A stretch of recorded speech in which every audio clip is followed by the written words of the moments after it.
All right. I'm Joel Gunderson, And I am Adam Rack.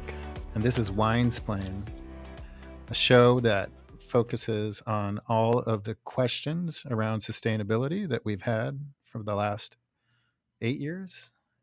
Sometimes we have the answers to them, but more often than not, we have to say, we're getting back to you, and this is us getting back to you. Yeah. So in a previous episode, we talked with Jessica Pierce about refillables on small scale, how it makes sense for small scale wineries. And today we've got a guest who's looking at and has looked at a much larger perspective. We're going to be talking with Keenan O'Hern. Welcome to hanging out with us and chatting a bit. So. Thank you so much, Joel and Adam. Appreciate being here and being able to chat about some sustainability in Oregon. That's right. Yeah. So tell us a little bit about the project that you've been working on and sort of why you're in this realm, why you want to do this. Awesome. Yeah. So basically this all came from basically a desire to see sustainability exist in a larger way for not just like local communities, but for a state, right? So I grew up a mix of the United States and then the Netherlands, so over in Europe. And so being over there, this, the thought of sustainability is just ingrained into daily life, right? It's just ingrained into culture. And the practices of that are just things that kind of are daily things, right? You go and you purchase your beer, your wine bottles, and then you consume those and you put them back in the box and you bring them back to the store and you get a credit or there's just a return there, and then you do the same thing over and over and over again. And it's a daily way of life. And so when I saw that growing up, and then I'd come back to the States after my time in Europe and we'd spend months at a time over there, I would think, why can't I just continue this, right? So that kind of like was that mustard seed, right? That kind of went with me throughout life until I eventually graduated from college and kind of got my degree in business, and then went off into the world and started looking at this in a bigger way and thinking, okay, so it's not like it doesn't exist, right? It exists, but why is there a hole then? Like, why isn't it existing today? And so that all came full circle when I finally started figuring out that where my recycling was going, like at my house, was just to the landfill. Yeah. And where those glass bottles that were in that recycling were going was to the landfill. And seeing that there was just like, there was a beginning, but then there was an end, and there wasn't a full circle happening with those bottles or with those goods or with those materials. And just to clarify, that's here in Oregon? And that's here in Oregon. Okay. Yeah. And I think it probably exists in a broader scale, right, for the entire United States. But just in that specific region, right, in my specific community, I saw that. It was very eye-opening. And so I just started looking into it and seeing, okay, so there's a history with this, right? I mean, we all remember the milkman coming by, bringing the milk bottles, putting it on the front porch, and then... You mean like in the movies? And like in the movies, yeah. I shouldn't say I remember. I mean, we remember seeing this happen in black and white. Exactly. On a television set. In black and white on a television set. Yeah. Like this was a practice, right, that happened in the past. And it was actually really, I mean, it was done everywhere, right? It wasn't just like this unusual thing that only one place did. Like this happened across all industries, Pepsi, Coke. I mean, they had machines that you'd put your deposit and you get 5 cents and you pay an extra 5 cents. Exactly. Per bottle. Right. Like all of the mechanics behind it, all of this like systems behind it were all in place, right? The process was there. And so when I looked historically and I noticed, okay, process exists, it's all kind of laid out, it's well established, right? And other countries are doing it really well. It's it's not something that's actually making it cost more for these companies. Like, and in fact, it actually helps them reduce costs, right? And so it just kind of all seemed eye-opening in the sense of, why aren't we doing it here? Like, why haven't we done this? That's the question. And where did it go, right? Yeah. Right. If it already existed, where did it go? And why are we now in a place where we're asking, why isn't it here again? And so Revino, which is the company that I came up with, was really just reinventing the proverbial wheel that had already been invented earlier on, where we're just taking that process, taking that idea and bringing it now to this century, this time, to then continue this innovation and this process and system forward, right? And the coolest thing about it is it's not it's not innovation in the sense of what we think of innovation today, right? It's not a new platform like virtually, or it's not some kind of new app or anything like that. It's actually taking older technology, right? Like machines that have had a lot of improvement over the years, and implementing them in a very similar way that has always been done, where you get a bottle, you receive it, you scan it to see if it's of good quality, then you make sure that bottle goes through the proper washing processes, and you scan it again to check that it's in still good quality, and then you make sure that you package it properly, and then you send it off, right? And then this cycle can continue, where then the brewer or the winery can then fill that bottle, the consumer can then purchase that bottle, consume that bottle, and bring it back, and then the cycle just continues. Yeah. And so Revino just is really kind of bringing that all together and allowing that to exist in Oregon specifically to start with, but hopefully bringing it back to the United States as just a practice, right, for sustainability. Can you walk us through the nuts and bolts of Revino a little bit, just so that our listeners can kind of move away from the theoretical and into like, what are you doing at Revino? How does this work? Absolutely. So Revino is really, it's really like the washing facility in this big picture, right? In this full circle event. So Revino is the facility that actually gets the bottles, washes them, checks them, delabels them, and then prepares them to be shipped back out to breweries and wineries for refilling.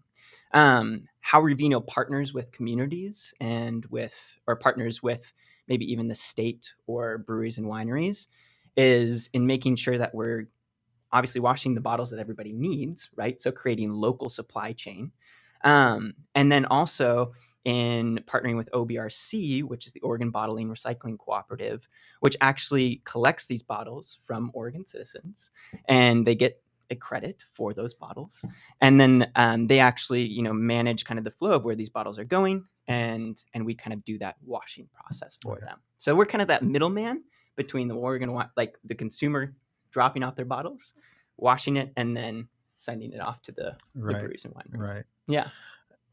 I kind of get blown away. I grew up in the Philippines, which is a developing nation. And in the late 80s, early 90s, of course, I had the similar experience that you did, which was going up to the Sorry store on the corner, either getting your bag and a Coke or paying the deposit for the Coke bottle, and then of course bringing the Coke bottle back for reuse. Right. And of course, when I turned 16, it turned into a beer bottle, but they wouldn't put it in a plastic bag, which we always try to get them to do, but they didn't do that. So I think one of the things, that we've had an interesting time with trying to explain this whole process to the public. Like you said, that like, it's kind of reinventing the wheel. Like in my mind, it's almost like reinventing an entire paradigm. Yeah. Like it's a paradigm shift for the public to wrap their heads around. And have you noticed anything like that as you've tried to pitch this concept within the business community, within the partnering aspect? Has that been something that? Yeah.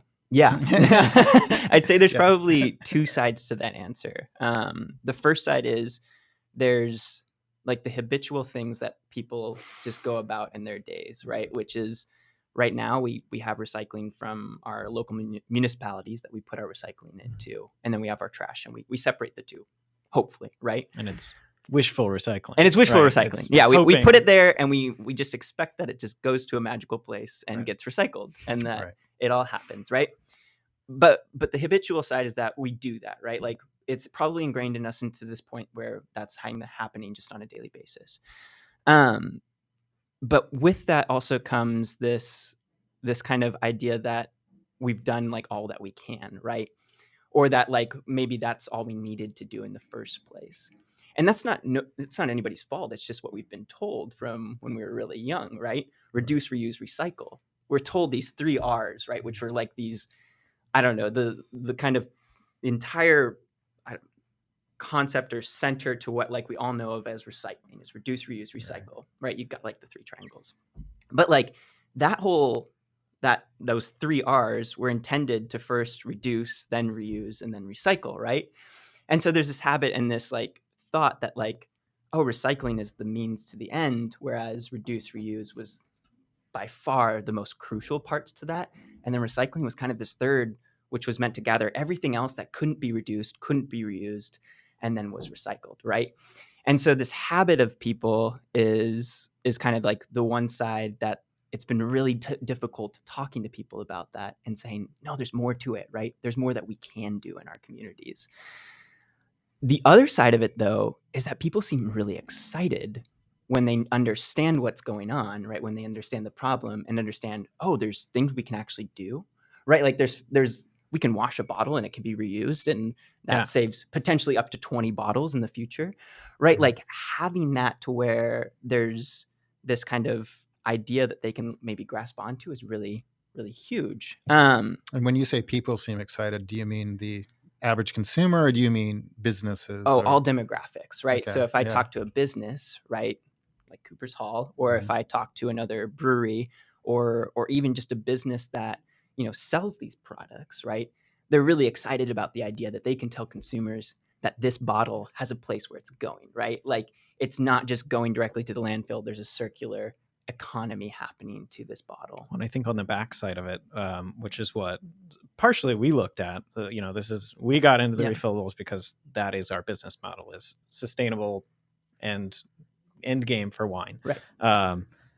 But what we're seeing right now, I think, and this may be exciting for you as well, you know, costs are going up intensely, and glass costs, and label costs and cork and everything's of course going up. But this is a system that might have other payoffs, right? Like on all the research you've done, what has popped out most versus what we used to be, which was let's just tell the consumer and then we all feel better about it, versus what's might be changing to make this practical now. Yeah. Well, I think you nailed it on the head. I mean, like the primary one's probably the supply chain, right? And a huge part of the supply chain that breweries and wineries have is glass coming from, you know, China or other countries that we're importing, right?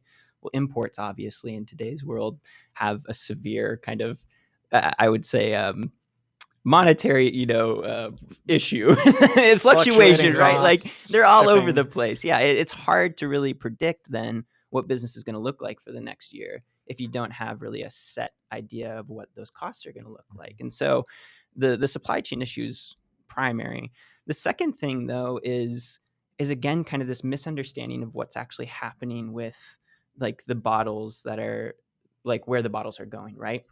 Because even if a bottle does make it to a facility where it's able to be broken down into cullet, which is the fine glass like sand mixture, and then reformed into new bottles, it still takes 60% of like it's melting. Yeah, it's still glass. You're still melting the glass, which is, you know, creating carbon monoxide. It's still going through a process that's actually still, you know, impacting the carbon footprint in a negative way. And so it's really hard when you look at all of this, right?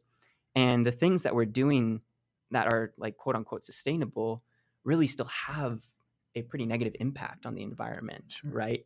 And so it's like, how do we get from what we're doing maybe right now, which is like 10%, up to like 50%, and then in the future to 80%, and then 100%, right? Like there has to be steps that we can take. And so supply chain's one, helping people realize that we can move further in sustainability. And then I think the biggest like third piece that we've really noticed with just like local businesses is probably just the connection to the consumers, right? Like there is a huge connection to both Gen Z and millennial markets that really connect with this. I mean, I'm a part of those generations. And I think we can all kind of claim some right to the fact of that we're looking for a company that's doing good, right? Doing a benefit to society, that has some kind of purpose towards sustainability we're moral purchasing. Moral purchasing. Yeah. Exactly. Yeah, it's a great term. and I think right now we're missing the market in a really big way, especially as wineries and breweries, but just in general across business, right? Like there's so much more that we can be doing. And I mean, just from a sales standpoint, right? If we can not just do it for that purpose, but have this as just an integral part of what we as a business are. And when I say we, you know, breweries, wineries, and that whole industry, then I think it opens the doors to those people, and allows them to understand that, no, we're leading the way in making this change, and we're excited to bring you in to do it with us, right? To take that step with us towards a more sustainable future. So Yeah, like that sounds so wonderful. yeah, It's just it makes my heart warm. it does. Yeah, does it? But this program, the OBRC program, has been around for 2018, so 4 years now. Mhm. And I'm sure they were thinking about it, I think, in 2015. Yeah. It's been around, considered for a long time, and it's been available to breweries. Yeah. But all those selling points just don't seem to exist right now. Right. So like, how do you see a program getting started? So you shared everything you had on your project so far, and I've been just like looking through numbers and spreadsheets, and it's absolutely amazing how much research you've done on this. Yeah. But one thing that stood out to me was using bottles that currently exist, and cleaning those and selling them again, basically. Yeah. How practical is that? Yeah. So when it really came down to it, when we like looked at Oregon specifically for like the volume of bottles that we could wash, the amount of bottles that actually were a sustainable bottle type created for that purpose, for the reusability purpose, were pretty minimal, right? Just this, like the 5-6 breweries. Exactly. Like Cooper's Hall is really one of those significant companies doing it, right? Like you guys have made that leap.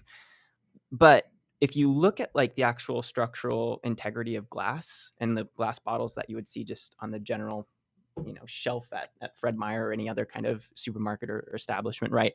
Those bottles can still be washed like 15 to 20 times, right? It's not like the integrity of those bottles couldn't do that. Mm-hmm. It can.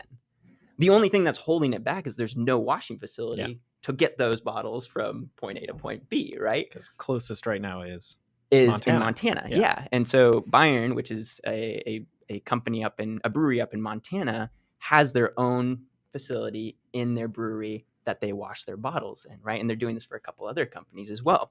And it's great, but they can't bring in the volume that they need to wash for more breweries, right? So we've kind of reached, pun intended, like a bottleneck in what we can do, right, for this process.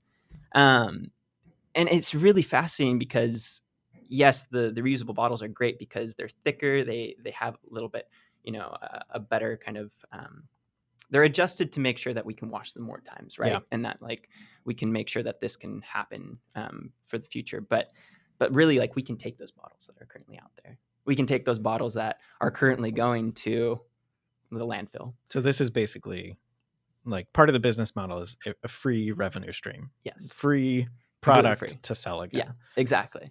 So this is very exciting to me when I saw all your numbers.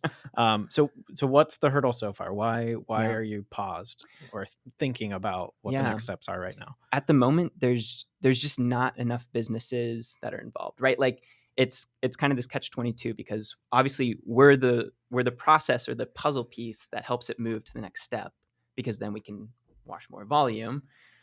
But we also need just a few more to get that to that point, so that we can kind of cross that threshold into the place where we can start doing this on an ongoing basis, right?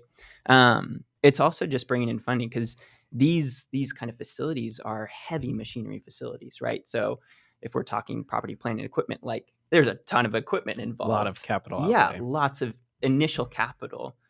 Nice thing is though, is that it doesn't, like the company doesn't have any costs other than water and electricity, and the biggest one, employees, right? Yeah. So I think the biggest thing that exists is that, we don't buy anything. We get paid to wash the bottle, and then we let it go back out to the breweries and wineries, right? Like we sell it back.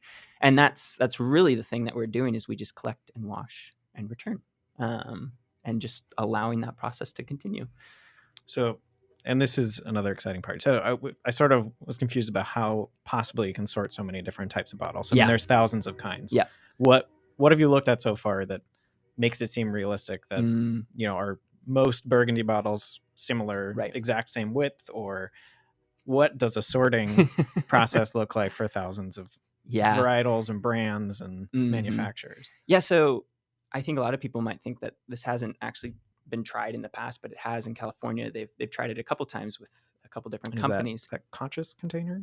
Conscious container is kind of like the furthest, I'd say progression that we've had so far in California with this, and they're doing amazing work down there, right? Partnering with a lot of great companies to try and push this forward, but they're also building their own infrastructure behind how they collect bottles, right? So they own that infrastructure and the machines that are actually out there that people return the bottles to.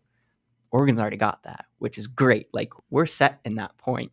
We've got OBRC, they've got a great collection, kind of supply chain worked out. And so that's great. The thing is, though, when they first tried it, it was any type of bottle, bring it in, we'll sort it. And that was all hand sorting, right? So people in the facility looking at the bottle saying, oh, this is a burgundy bottle, right?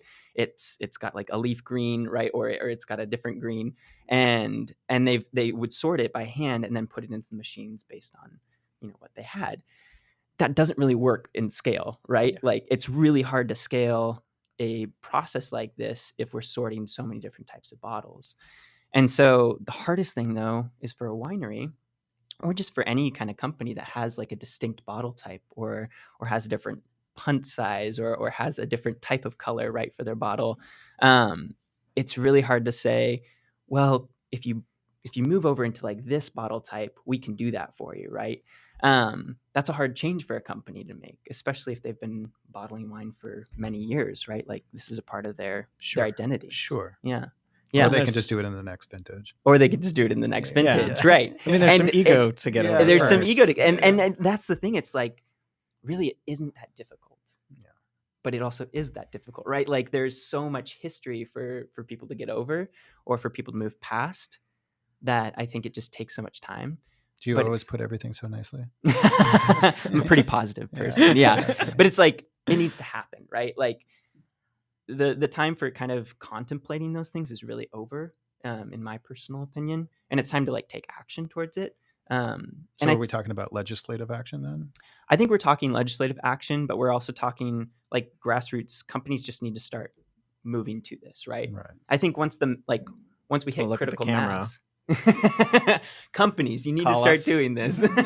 Call us. Like, once we hit critical mass, it's going to be so much easier to help make some of those legislation adjustments. Sure. If we have more people behind it. Or we won't have to make the legislation. Or we won't even have to, which would be amazing, right? Sure. Like, if we could just have this be a part of what we do as businesses, that would make just a huge adjustment for how the consumers perceive our products, but then also what we do, not just for today, but for tomorrow and for the next year and for the future. I mean, do we really think that this will actually take off prior to millennials and Gen Z taking over these companies? It has to. Well, yeah. Great. I mean, but at the same time, will it? I mean, yeah. I was talking earlier about a paradigm shift. Yeah. And, I've been in the wine industry for over a decade. And I mean, in America alone, in the Willamette Valley alone, this region that, really boasts of sort of our progressive nature, our sort of terroir driven wines.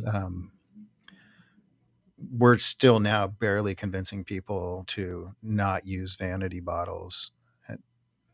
Just weight alone is something that we have to talk people off the fence regarding the idea of really shifting processes is massive. I mean, considering that, within Cooper's Hall, being a keg focused winery, we are really pushing the envelope as far as packaging is concerned and really kind of creating this idiosyncratic stance. Yeah. And also, as a wine buyer for over 14 restaurants through keg wine format, I run up against this paradigm wall, I guess, constantly, where people just, I'm offering them money. I'm like saying, like, I will buy your product if you put it in a keg, and don't I will even need a bottle, buy labels. Don't. And not only that, but I will pour your product at restaurants that have James Beard nominated,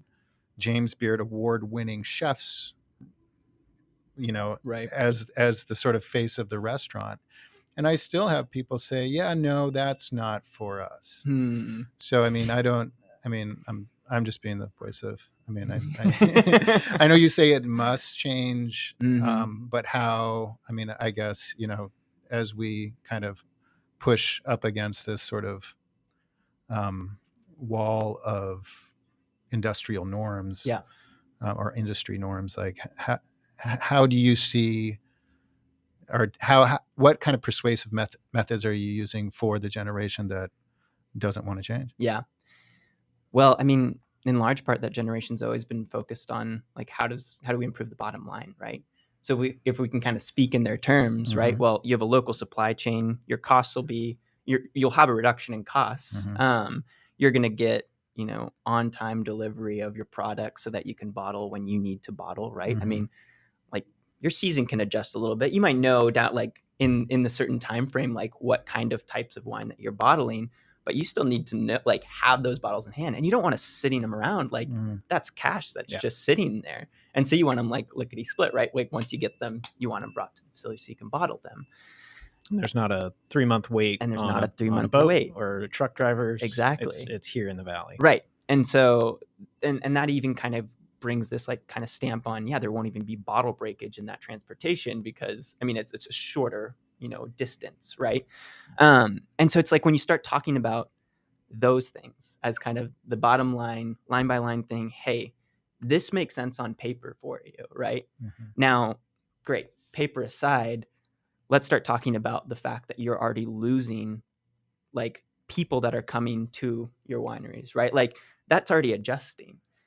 The baby boomers and kind of the generations that have driven the wine industry and beer for so long, right? That like demographic is starting to move out, right? Like we're still in it, right? But like that phase is happening already, It right? seems like monthly I see a report in Wine Business or Oh something. It yeah, says Gen Zs don't drink wine. right. Gen Zs drink more seltzer. They don't. But I mean, this doesn't have to be a conversation specifically about wine either, right? The No. beer here is what we're partnering with in these Yeah. bottles. Yeah. But I am a little bit concerned that is this going to be a sideline project? Is this going to be the next bag in box where it's always available, but it's Yeah. the shelves, the one section in the grocery store Right. for the weird wines, the Right. low quality wines? Is there going to be other things to jump over? Is doing it just here enough? What's the volume? I know you've done Yeah. your numbers on Willamette Valley, and I think it's actually pretty shocking Yeah. how much is drank here. Oh, it's incredible, right? I mean, we see the sheer amount of volume going directly to the landfill, right? But then too, yeah, we see just the amount of volume that's created in Oregon, and we're dwarfed by what California does, Sure, right? yeah. And so it's like when we look at our market as a starting market, it makes sense because we're a little bit smaller, we can innovate maybe a little bit quicker. Hopefully, we're a little bit more nimble.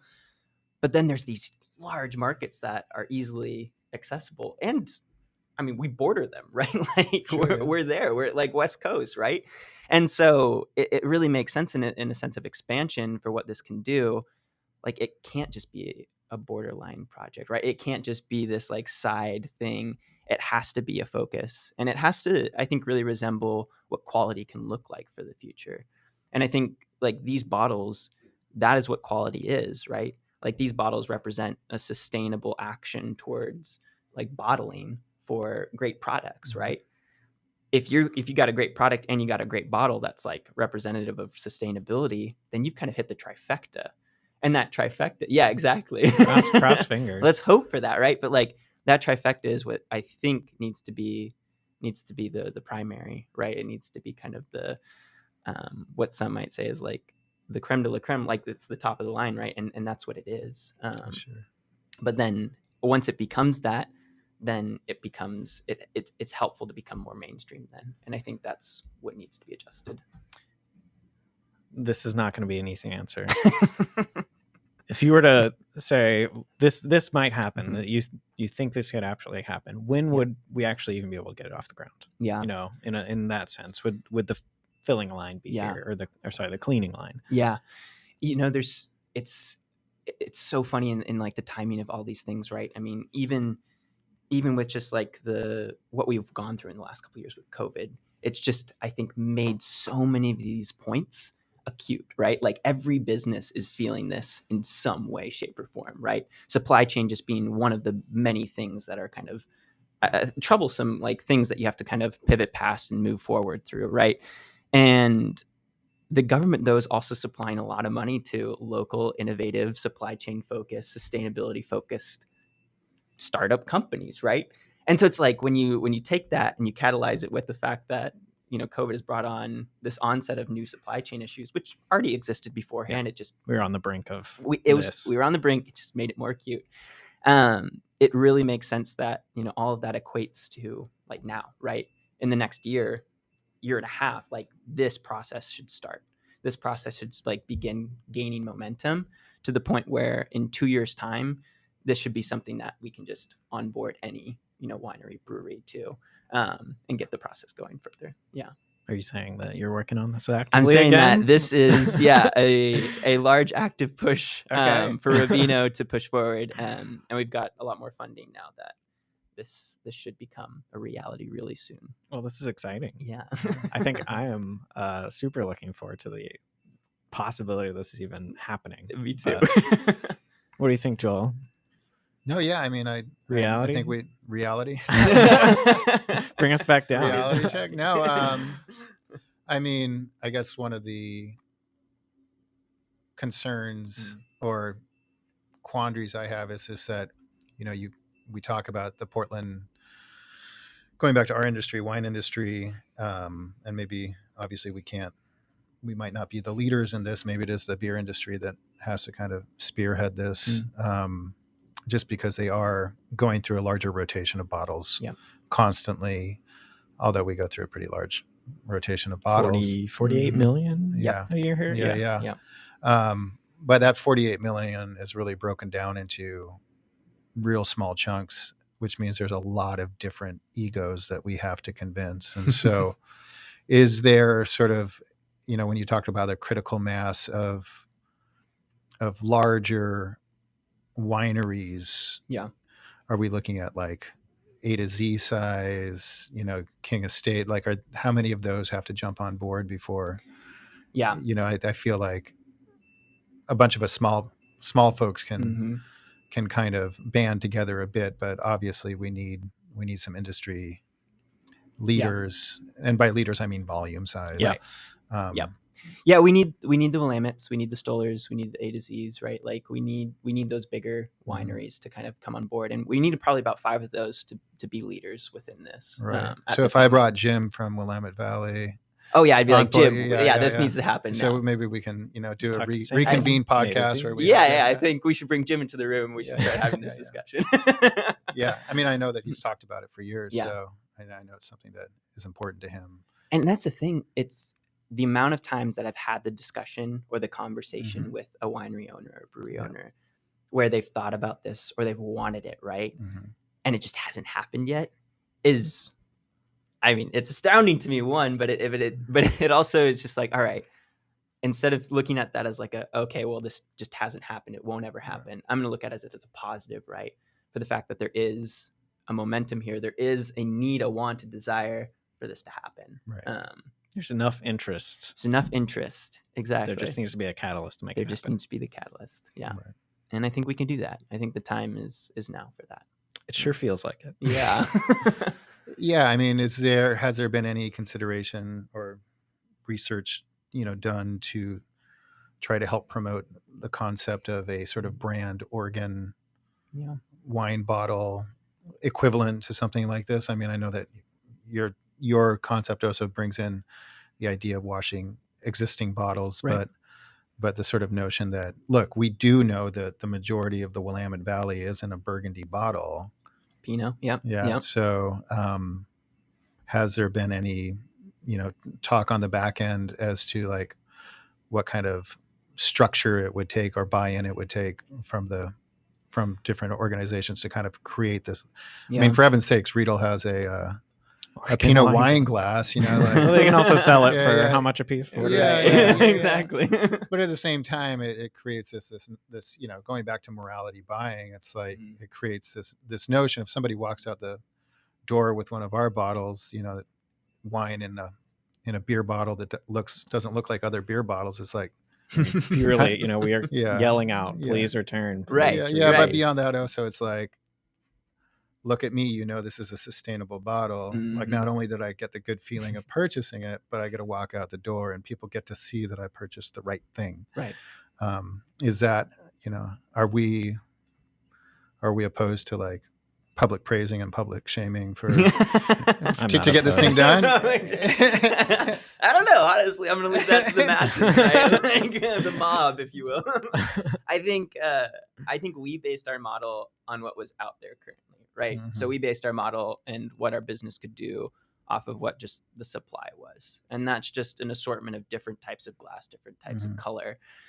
The thing is, though, is that for this kind of process to really succeed and to really scale, then it has to, that Oregon branded bottle, right? Like that Oregon branded Burgundy Pinot bottle that, like, even if you were in California, you saw this bottle, you're like, that's the bottle, right? Like, that's the wine that I want. Right. We're changing the nature of vanity. I mean, we can have that hefty premium bottle. Oh, if we're talking about this. If we're talking about this, we still can't have that.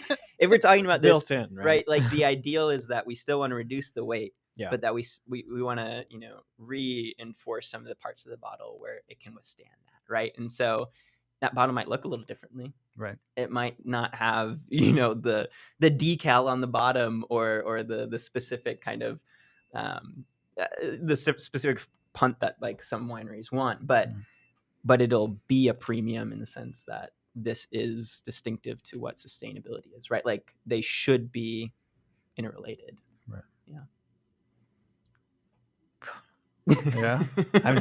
Every time I think about this, I get very excited.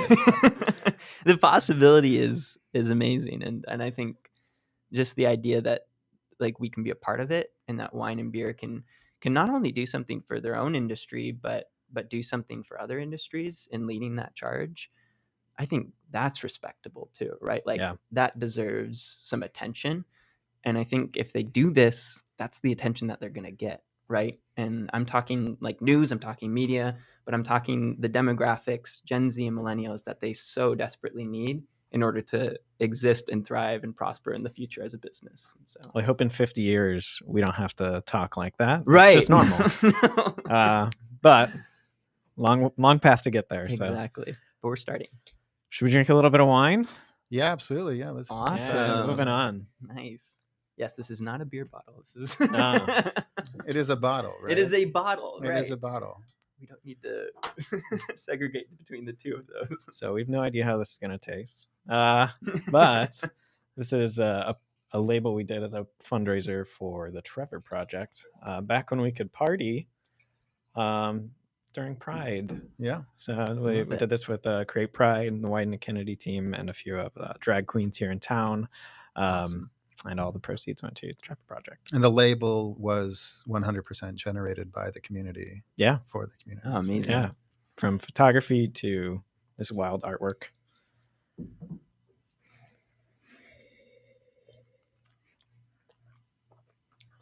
It's fine. It's great. It's been aging in a beer bottle for 320. We did this in 2019, so it's been aging for honestly. 3 years. So it's 2018 vintage. Then. Yeah. See, if that came out of a wine bottle, it wouldn't taste any different, in my opinion. Yeah. So I mean, one of the things behind alternative packaging is dispelling myths around what different packaging will do. Right. One of the things with the crown cap is helping people understand things like most champagne is aged under a crown cap for 2 to 3 years as it sits, right at the sur lot and ages on its fine lees. So we have some of the most expensive bottles of wine in the world aging under crown cap in cellars, and they get that in the cork caves of basically right before they ship out for the most part. Yeah, right? the dégorgement and the cork happens closer to the end of of, well, depending what level it is, but yeah. So Crazy. Mm. It's amazing. I love it. Glad that didn't go backwards on us. Wasn't expecting it to, but yeah. this is I think our longest aging product in bottle. So glad it's still showing up. And Yeah. It's incredible. And just the decal on it is so beautiful. Yeah. Well, that bottle and these bottles, I think, help represent this sort of push towards that Gen Z and millennials. Can they drink it? I think so. All They're right. like old now. No, They're closer. Yeah. Millennials for sure. Gen Z is a cusp. You know, Yeah. we're getting I'm closer. I'm a Gen X millennial cusper. So So the interesting thing that you guys are doing, as well as other breweries that are utilizing these bottles, is there's also a different label type, right? A different adhesive. Yeah, this is so heat and water. Yep. Will basically take off the label. Exactly. So Yeah. I was concerned at the beginning that they would just fall off if we put them in an ice chest, Right. Or we're chilling them down for an event, but they've been holding up great. They do great. Yeah. We even had a batch that had the incorrect coating on the outside, right at the beginning of this. Yep. We had to reprint some labels, but I even peeled some of those off by hand. And it worked great. Yeah. I know the person at the OBRC who sort of manages this program. Yeah. Did you want to tell us why we had to reprint those labels? The deposit? Yeah. Oh yeah. So we thought this would be easy access. We could just go in, we could sign up for a deposit program, but there's a lot of pushback in our industry for using deposits in wine, and that's going to be a hurdle to getting a return system going, because that's why people return things. They get 10 cents back, right? That's why people go through curbs and pick up everything that's not there. But well, it just brings up like a whole nother side to this issue, which is the fact that since 1970 we've had a bottle bill that's existed in Oregon, right? Yes. Why is wine not a part of that bottle bill, right? Like, why aren't wine bottles a part of that bottle bill? And beer, DeGard Brewing exclusively uses champagne bottles. They have to put a deposit on, and it's wine bottle. Yeah, they buy it from wine suppliers. And so there's this just really fascinating idea that there's all these other bottle types, or just types of containers that exist in that bottle bill right now, and yet why isn't this a part of it, right? Like, that's a great question. Yeah, we. Hey everybody! Hey the rest of the wine industry! Hello. What the hell is your problem? I mean, so we self-elected to do it. We definitely had pushback, and it's not just from the wine industry; it's actually from distributors as well. Yeah. And deposit is a pain in the ass, right? Yeah. So that's a reality. And so as we talk about paradigm shifts, as we talk about trying to push something forward, we have a lot of mechanisms within distribution that don't want to change, because those kinds of changes honestly take 6 months to a year within a massive warehouse to really iron out. And one of the things we noted is also the pushback from retailers.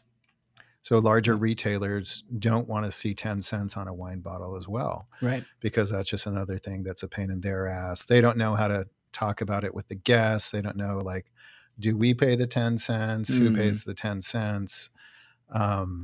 So these are going to be real. These are the real on the ground issues that we deal with all the time. These are why our wines aren't better placed often in retail spaces, is because of that 10 cents right there. They don't know what to do with it. They don't want, and we're talking about perhaps retailers that might hang their hat on an image of sustainability, but still don't want to mess with this. So the repercussions of the decisions back in the 1970s and the lobbies then have very real-time applications today that, for anybody trying to push outside the box is going to have to face. And so if I have a certain amount of pessimism, it comes with the notion that I have interfaced directly with the wine industry to give them money to